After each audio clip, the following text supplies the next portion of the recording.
You are listening to The Pilgrim on the 405 with Will Christ. Join him as he and his guests discover how businesses thrive in California. On the 405, this morning we've got some very interesting conversations ahead of us. Boris Piskun is the founder of GreenPACE Financial, and he's got some very interesting ideas and structures that he has put together, he and his partners, to help wealthy individuals with taxes and to help the country convert to solar. So welcome, Boris. Thank you very much. So tell us a little bit about GreenPACE. So GreenPACE Capital, the evolution of the company, started in and continues to be in the solar space. But as kind of the evolution of solar continues throughout the U.S. and more individuals and companies convert to the renewable energy, there are different ways to be able to finance transactions, throughout the U.S. We found a unique niche in the market in that, one of the key metrics of why solar has really kind of exploded in the U.S. is really with the government assistance through tax programs and so forth. So one of the unique niches that we kind of actually stumbled across about a year and a half ago is the benefit that wouldn't exist to nonprofits, and being able to offer that benefit to them by monetizing those tax assets that otherwise they wouldn't be able to take advantage of. To monetize tax assets. So in other words, in layman terms, the government provides tax credits to customers who convert to solar. But by default, if you're a nonprofit, you do not benefit from those tax credits because of the fact that you don't pay taxes. So our program pays for those tax credits on their behalf, therefore lowering the payment for them on their solar conversion. And especially in California, where the utility rates are fairly high, some of the highest in the country, it's a no-brainer for most entity or most either commercial or residential properties to convert at this point. It's one of those situations where converting to solar from their standard utility company, whether it's SCE, PG&E, yields benefits and yields savings from day one.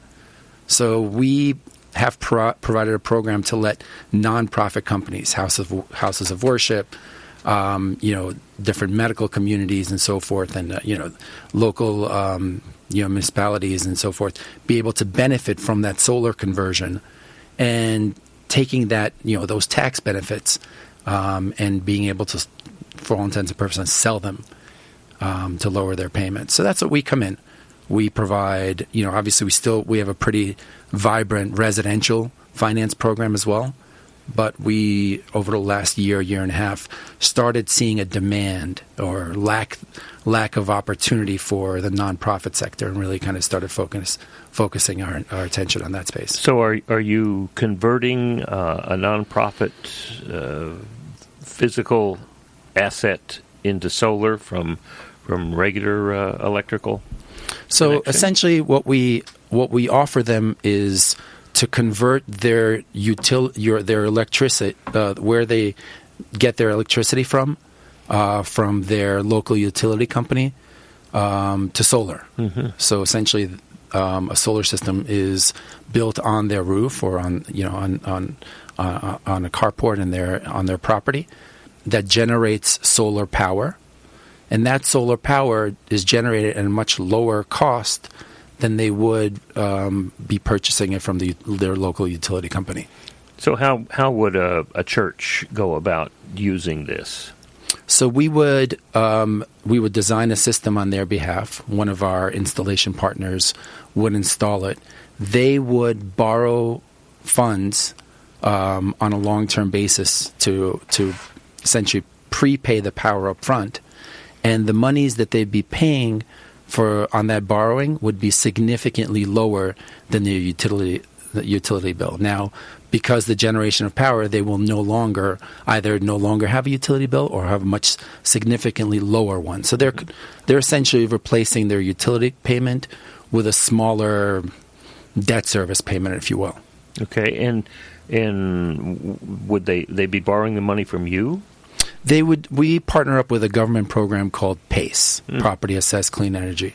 It was created by the Department of Energy on a national program, and it's administered on a local level. State of California has a very, very vibrant PACE program. And it's one of the programs that allows entities like nonprofits the ability to borrow funds at a very attractive rate. All right, and so why would an institution not want to do this? Fear of the unknown. One of the things we oftentimes encounter, both on the residential or commercial side, is the magic of solar. It's the too good to be true concept. And so a lot of the time we spend is really educating the consumer, educating the potential recipient of the benefits of solar. Obviously, we understand from a global warming, climate change standpoint, and renewable energies wanted to convert from our fossil fuel to renewable. But that's, to some degree, a lot of that's theoretical. When we come down to kind of the localized basis, how does one get from point A to point B? That's the rubber meets the road oftentimes. And being in California, obviously we have the utility rates are higher than other parts of the country. It's one of the few places where it's a no-brainer. Very seldom can we not provide benefit to our recipient by converting to solar. Well, now, let me be the questioner for a moment. Sure. Is the system guaranteed? Absolutely. So there are a number of layers of guarantee, whether it's the workmanship, the hardware guarantees. There are a number of embedded guarantees that, because at the end of the day, whatever the system is supposed to produce should produce. So there are, between guarantees, warranties, insurances, there are multiple layers of guaranteed production. I mean, a question that I think someone would ask is, if I'm taking out a loan, how long is the loan going to be? Well, it can be anywhere. It can be as little as 10 years to as high as 30 years. A lot of our nonprofits actually have pay for it by cash. And they pay at a discount, obviously, so they get the discount immediately, and then they have no payments for their utility costs, which is obviously a very large line item, expense item for any company or any individual for that matter. So whether it's going to be a loan type situation for the less financially sound customers, or for those who have significant cash and want to put that quote unquote cash to work, it's a good way to be able to show an immediate return on that cash. All right. So why would what's the advantage to a nonprofit to come to you rather than to go to a mainstream, anybody else installing solar? We kind of are the mainstream. Okay. The truth is, there are only very few companies out there that provide the product that we provide.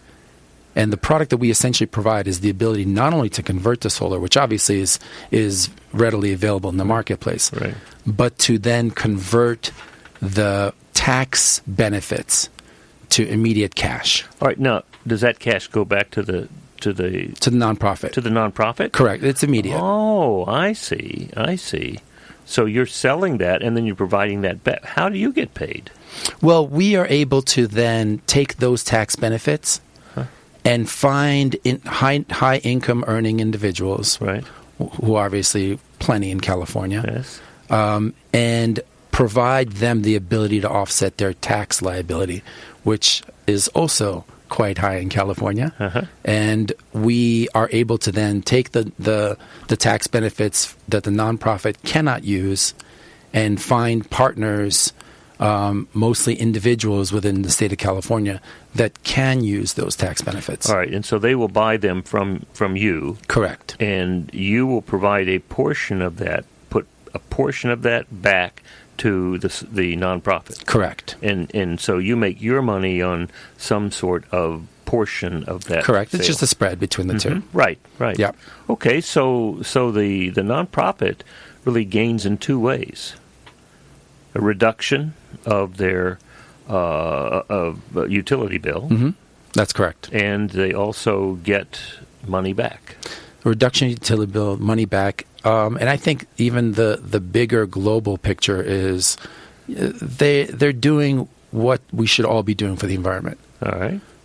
There's actually an organization, a U.S.-based organization out in San Francisco, Interfaith Light and Power. Their primary objective is to introduce alternative and renewable energy to houses of worship throughout the U.S. Mm-hmm. And I think we all have a duty for our children, our grandchildren, and frankly, as how, based on scientific scientific data that's coming out, probably in our lifetimes, that we need to act. We need to act now. And we have, there is a certain level, kind of mission-based for us. So there's three pieces to it. Correct. One is reducing the utility bill. Mm-hmm. Number two, getting some money back. Correct. And then number three, participating in the greening of America. Reducing our carbon footprint. Right. All right, so here's a question for you. I live in a 6-unit condominium in Laguna Beach.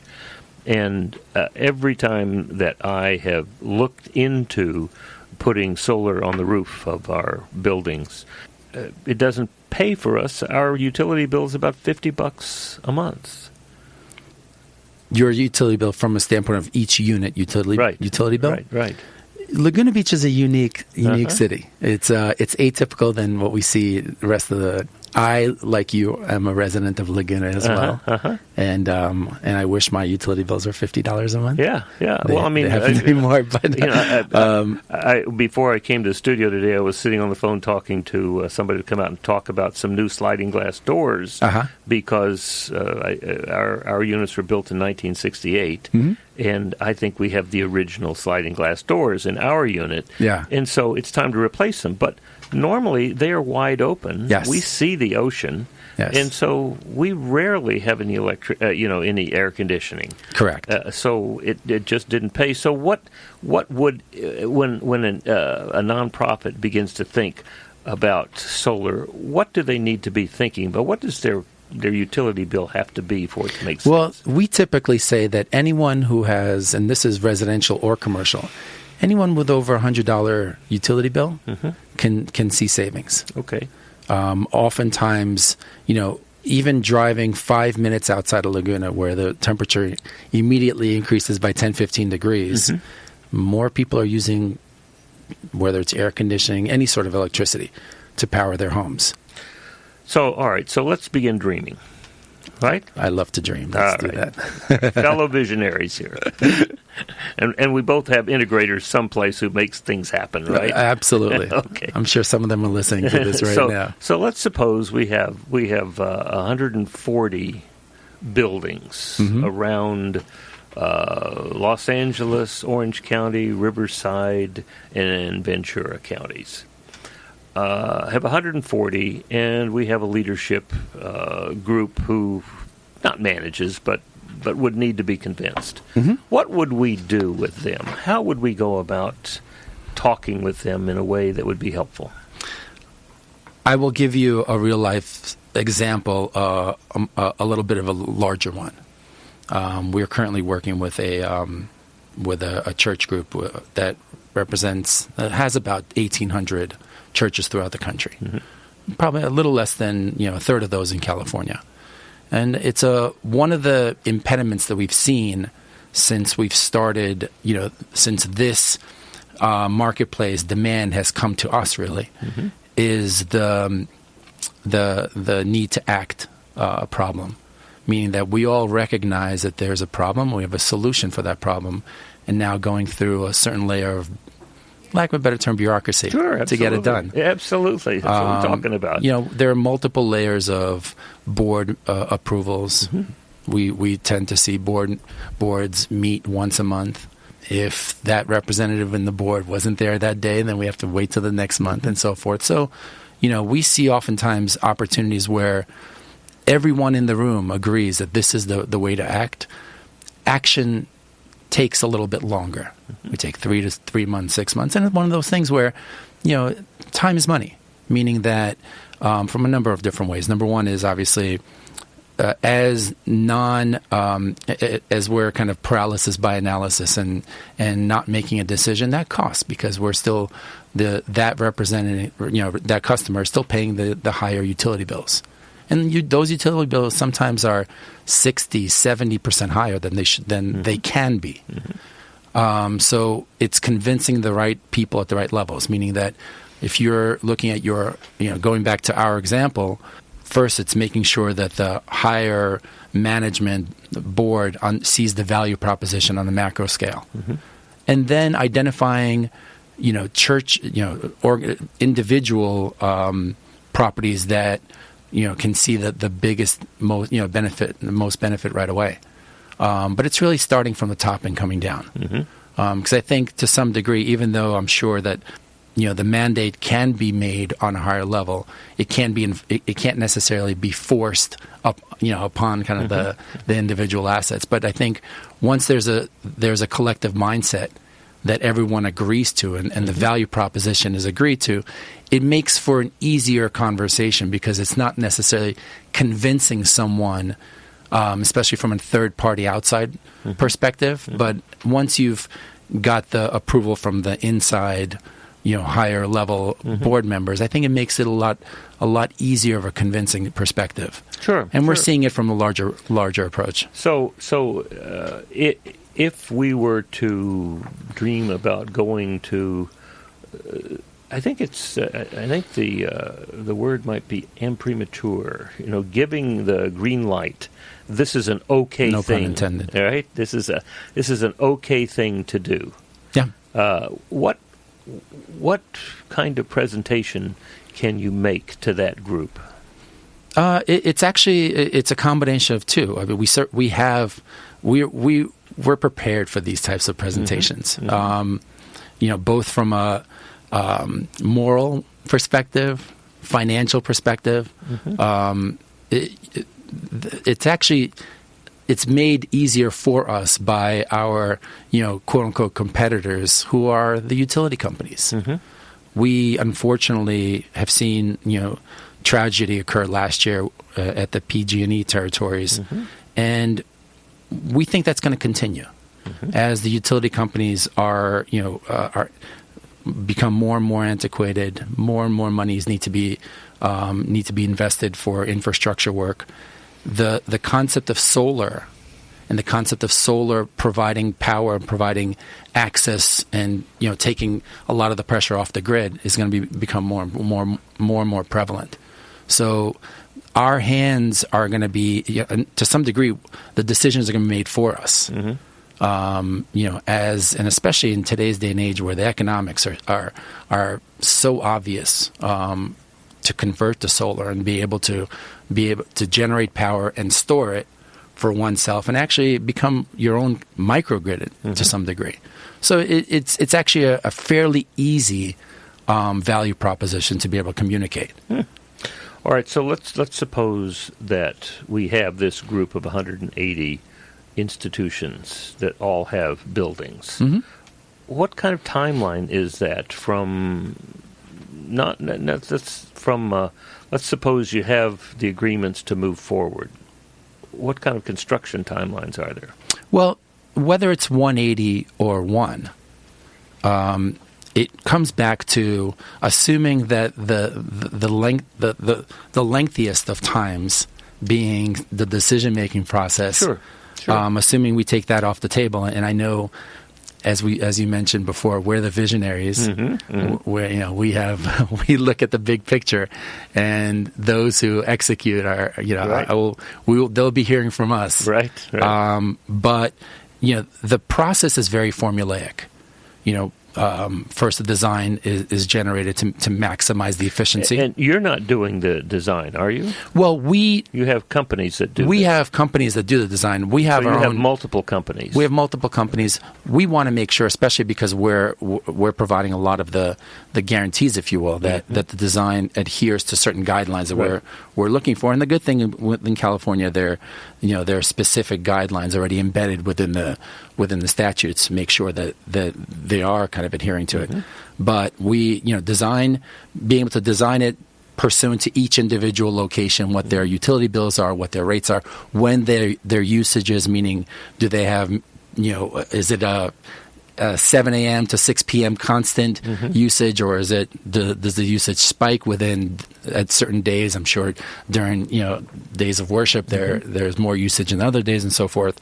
So taking that into consideration allows taking that and making the design uniquely specific to each location sounds more work than it really is, because obviously there's a formulaic process for that.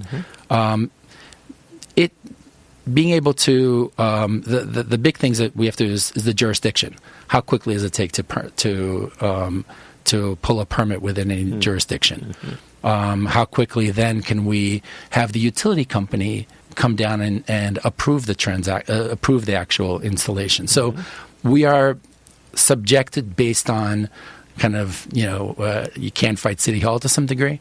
So we're subjected to how quickly the utility companies and local jurisdictions, but our part of it doesn't take any more than 30 days, meaning collectively with the installation companies, with the solar companies. So to install.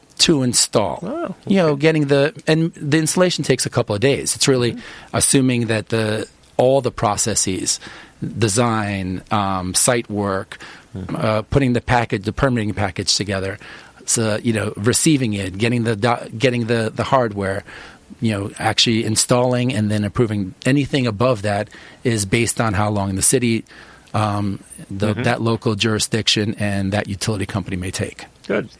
Well, now, how do you go about talking? I mean, this is an important part of your business, right? Yeah. No, So how do you approach? What is your marketing? Well, one of the big things that we communicate now is a deadline that we don't have any control over, which is 12/31. By the end of this year, the tax benefits that are offered to the solar industry start to step down. Oh, which means that if we cannot finalize a certain a transaction, meaning that we can't install and turn it on by 12/31, the benefits decrease. Which means that collectively down the road, everyone, the benefits for the nonprofit decrease as well. So we try to communicate that value proposition in a form that it's the loss. It's kind of obviously there's a promise of gain, but really it's the fear of the loss that has nothing to do with myself or our company. It's just that's where the tax code is. So it's an embedded loss that we'll start seeing. So how, at the end of this year. What needs to happen to lock in the tax benefit? Well, we want to make sure that we start. There are a couple ways we could certainly extend it, but we want to make sure that we start the process as quickly as possible for any projects that are in the pipeline. There are ways we could extend it as long as we've gone down that road, if you will. Okay. All right. Well, let's take a break right now and come back and talk about how we might be able to speak to groups that would find this valuable. Sounds good. Good. Imagine what it would feel like to lose everything. Your job, your home, your family, your dignity. This has happened to thousands of the men, women, veterans, and young adults we serve at Working Wardrobes. What do we do to help? We provide career development services, life skills workshops, job skills training. We provide the perfect interview outfit, and we get clients placed in jobs. Call Working Wardrobes, 714-210-2460. Donate, volunteer, invest, hire. I I'm on the observation deck of the Empire State Building to demonstrate how much material Waste Management recycles. As North America's largest residential recycler, last year alone, Waste Management recycled 12.9 million tons. How much is that? Let's do the math. Carry the 6. It's enough to fill this building more than 27 times. With experience like that, we're bound to have a program that can help your business recycle. Talk to Waste Management or visit thinkgreen.com. Richard Franzi is a highly sought-after keynote speaker on topics of interest to CEOs of middle firms across North America. Richard's talks include Killing Cats Leads to Rats, a fascinating look at how unintended consequences of CEOs' decisions impact their firm's performance. Your Gray Matter Matters, which explores how a CEO's mindset can differentiate a middle market firm and define its culture. Richard delivers talks to a variety of audiences, ranging from executive team retreats to keynotes in front of hundreds of CEOs. To learn more about his talks, visit criticalmassforbusiness.com and select the contact page or call 949-887-4104. Welcome back to the Pilgrim on the 405. We've been talking with Boris Piskun, and we've been exploring some very interesting ways of helping nonprofits not only participate in the greening of America by converting to solar for their utility, but also a way of helping them reduce their utility bills, which is always an advantage to a nonprofit, because nonprofits pay bills, and that certainly has an impact on them. And then secondly, they get a financial benefit from participating in this. So let's talk a little bit about how we could get this message out to more nonprofit organizations. Absolutely. I think it comes back to how do we take it from a theoretical perspective to a real-life example. And oftentimes, that's where you go back to the kind of bottom-up approach. Mm-hmm. You take an example of a real-life project and use that as lack of a better term, a guinea pig, to be able to show where the benefits can be seen, and then use that as kind of the baseline for how that can be then transferred over to a much larger taking that multiplicative approach to some degree. Mm-hmm. Well, so talk about, let's think about a church. Mm-hmm. Where are we going to put these? On the roof of the church building? They can be put on the roof. They can, carports can be built.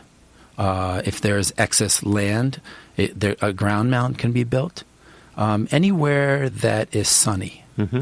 But the main place that we look to build on, the main kind of square footage, is on the church. Mm-hmm. We try to stay away from the sanctuary portion of the building for financial reasons, really.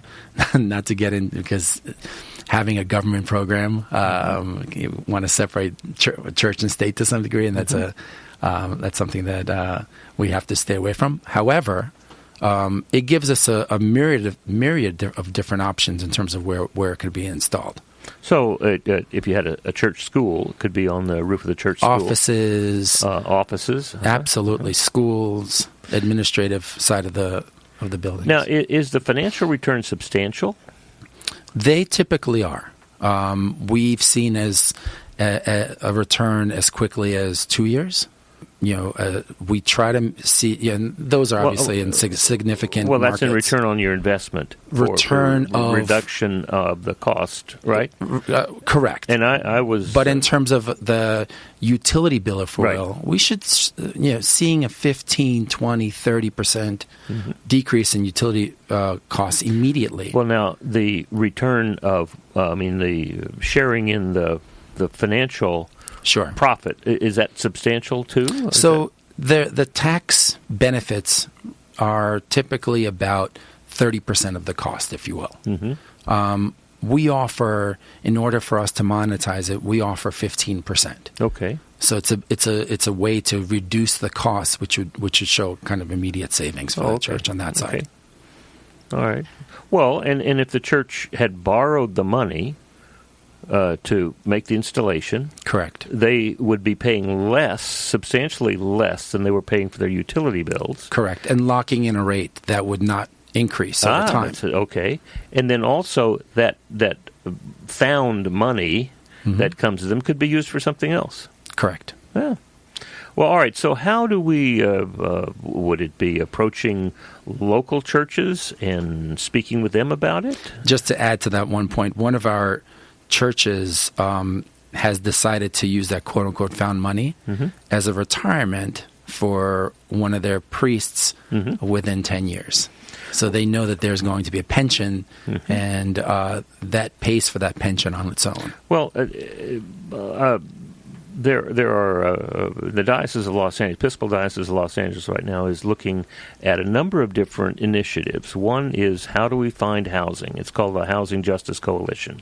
And there have been some very significant projects built. One is in Riverside that's in the process, $17 million project being built to house 50 to 70 homeless people. And they've worked together with Mercy House and put together the $17 million in grants, and then the city of Riverside recently voted unanimously to loan $2 million from their housing fund to help this move forward. Interesting. All right, so that's a project. Now, that's a place where we should have solar. I couldn't agree with you more. All right, so that would be a place we could do. So, and there's other places. The Blessed Sacrament in Placentia is building retirement housing for people who otherwise would be leaving California. Correct. And there's a number of other places out there that are looking at how to use their land for housing to solve the housing problem, participate in solving the housing project. And the Diocese of Los Angeles is looking at every piece of property that they have to see how they can use that for housing. Now, a second thing that they're doing is looking at how can we take congregations which are having difficulty maintaining themselves. They have big buildings, yes, and then those are expensive to maintain, and so there is a group of clergy and lay folks who have put together a program to help.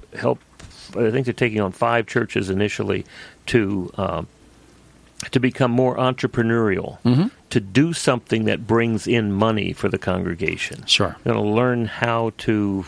And I don't know exactly what, but they're going to spend 18 months learning how to use their assets to bring in some money to help support the congregation. Well, I think one of the on both those fronts, the first one on the housing side, and it actually speaks to both sides. Utility rates and utility bills are one of the biggest line items for any, whether it's residential, someone's home, or any sort of business or commercial property. This is where we've taken that one line item, utility, and that's where we target. So whether it's on the housing side for the homeless, the homeless at the housing for the homeless in Riverside or Sacramento and so forth, it's one of those. We know that based on not anecdotal data, but actual, concrete, verifiable data, that we can lower utility rates, without question, without fail. Right. And not even including whatever utility increases will occur. And that's the other thing, is locking in a lower rate today for the foreseeable future. And that works both on whether it's on the first side of it, which is the housing portion of it, or helping financially struggling houses of worship get a handle on those expenses. Yeah, reducing their costs. Correct. Giving them some financial support from the sale. Correct. Of the tax credits, and then also allowing them to participate in the greening of America. Correct. Yeah. We can't help them on the revenue side, but we certainly can help them on lowering the expense. Well, you help on the revenue side by the 15%. Correct. Correct. But on a long-term basis. But that's. There's three pieces there. Absolutely. And Absolutely. If I'm in a leadership position, I'm looking at those, and each piece is important. All right. So what about? I'm thinking now about. I think goodwill, and generally a lot of social service agencies lease their buildings. So that's not something that would be applicable then. It comes back to the owner of the building, but in situations where there's a long-term lease, and the beneficiary would be the leaseholder or the leasee, it certainly is an ability to kind of help them in that benefit. So have you talked to Goodwill? We have not, no. Because last week I interviewed the CEO of Goodwill. Oh, interesting. And, if you're talking about, and I would imagine that many of their buildings they own. I just happen to know that some of the buildings they are leasing space. But when you think about that, the advantages to something like Goodwill is large. Yeah, what's interesting from our standpoint is there isn't a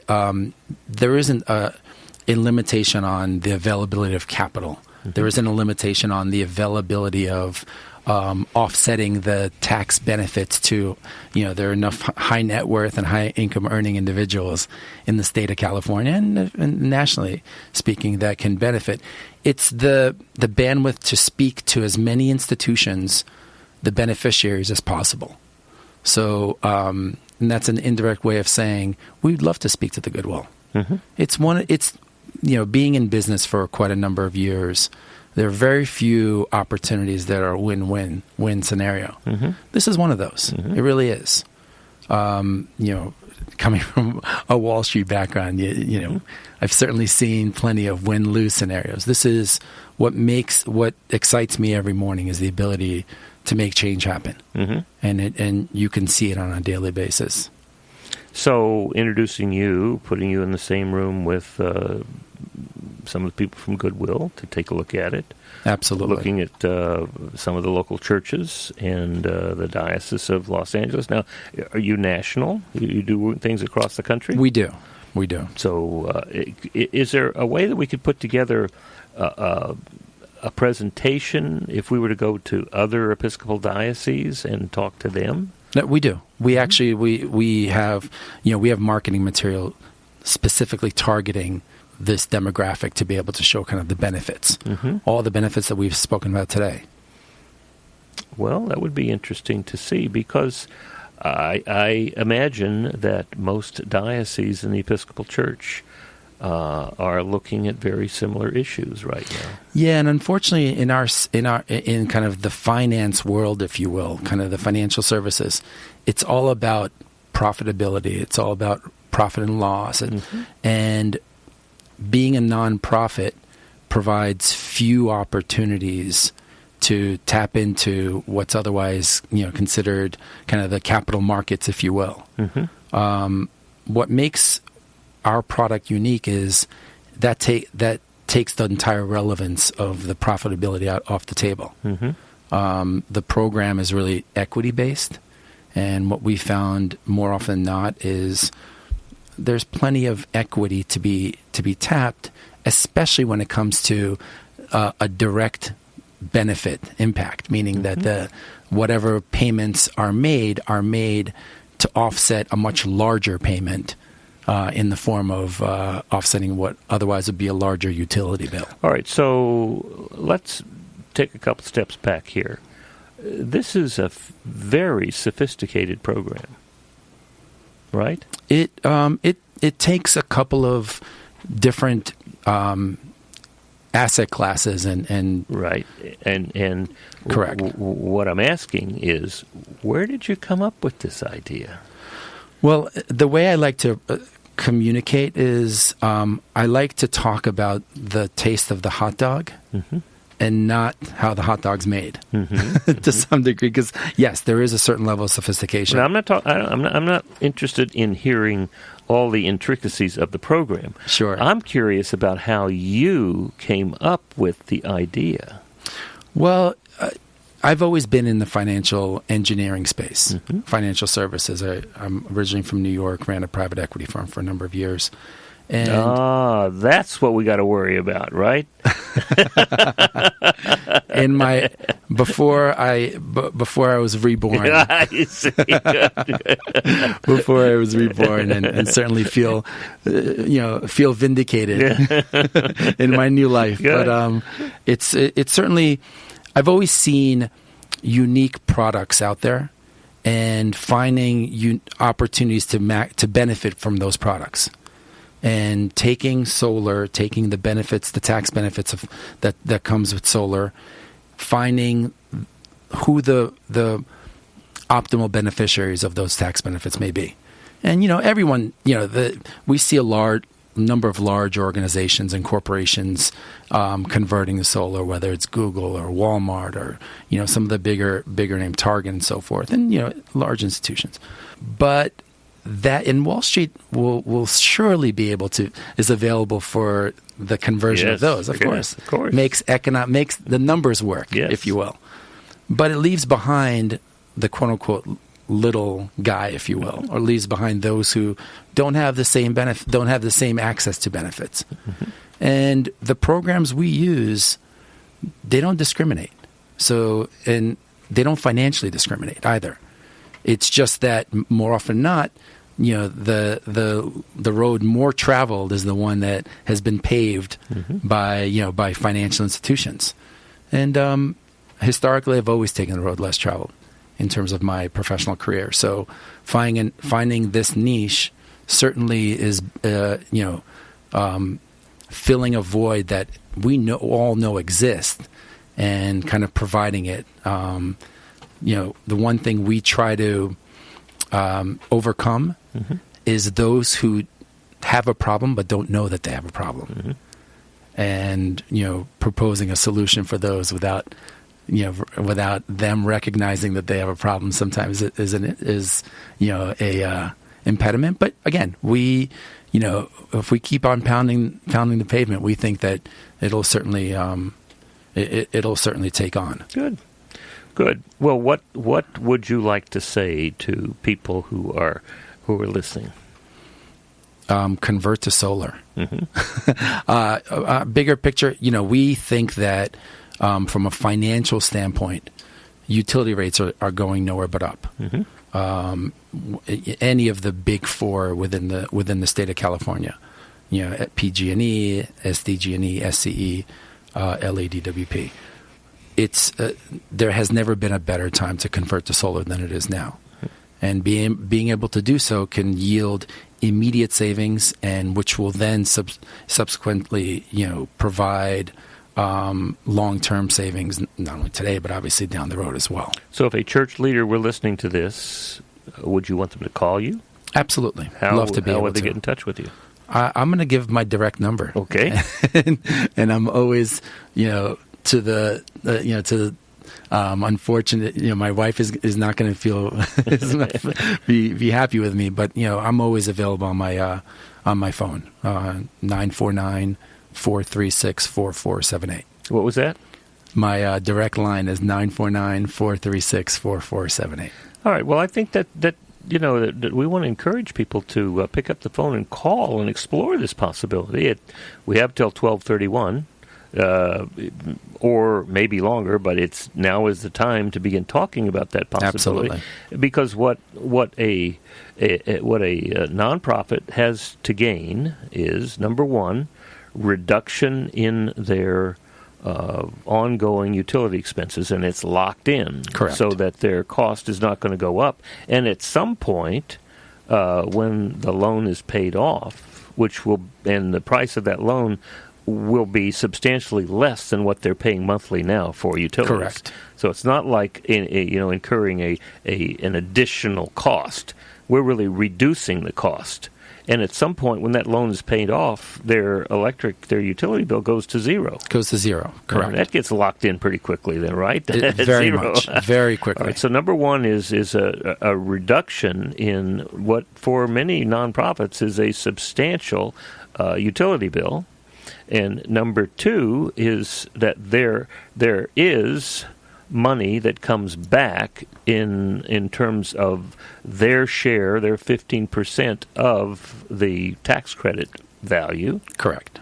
And then thirdly, this is a way to participate in the greening of America. That's exactly it. And so why wouldn't you call and talk? Or you can call and just say hello. All right. Excellent. Well, thank you very much, Boris, for being with us today. Thank you. And painting a picture not only of the future, but also of the yellow brick road about how we might get there. We see the road that we've paved, and hopefully people take that road for Well, us. let's not hopefully. Let's just start counting the number of people who are calling you. That's correctly. Excellent. Oh, look at that. The phone's already ready. That's right. Well, it's been wonderful having you with us. This is another example of how we can help not only profit businesses, but nonprofit businesses thrive in California. Thank you. You've been listening to The Pilgrim on the 405 with Will Christ.